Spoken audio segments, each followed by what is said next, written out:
دریائے سندھ کے نیل کو پانی صوفی دھنوں کی مدھم لے اور سندھ کے وہ مہمان دلوں کو چھو جائے۔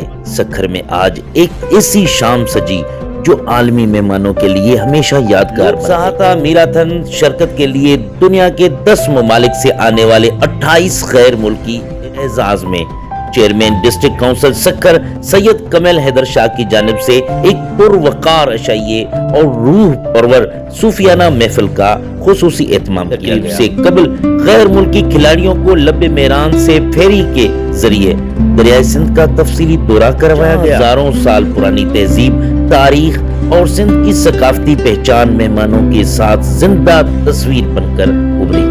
قدرتی حسن اور تاریخی ورثے نے غیر ملکی کھلاڑیوں کو بے حد متاثر کیا، جنہوں نے اس خطے کی قدامت اور خوبصورتی کو سراہا۔ تاریخی لینس ڈاؤن پل کے قریب واقع ہو جمالو پارک مہمانوں کے اعزاز میں شاندار عشائیہ دیا گیا، جہاں صوفیانہ محفل نے سما باندھ لیا۔ نامور صوفی فنکاروں کی لوک موسیقی اور سندھ کی ثقافتی دھنوں پر مہمان کھلاڑی بھی خود کو داد دینے سے نہ روک سکے۔ تقریب میں chairman Lok Sahta marathon D I G Pir Muhammad Shah, commissioner Sukkur Abid Saleem Qureshi, secretary جامعات Abbas Baloch, vice chancellor Shah Latif university اور دیگر معزز شخصیات نے اس موقع پر خطاب کرتے ہوئے چیئرمین ڈسٹرکٹ کونسل سکھر سید کمل حیدر شاہ نے کہا کہ لوک سہاتا میراتھن میں شریک غیر ملکی کھلاڑی ہم سب کے لیے معزز مہمان ہیں۔ سندھ امن، محبت اور صوفی دھرتی ہے، یہاں نفرت نہیں بلکہ بھائی چارے کا پیغام دیا جاتا ہے۔ انہوں نے مزید کہا کہ یہ غیر ملکی کھلاڑی پاکستان کے سفیر بن کر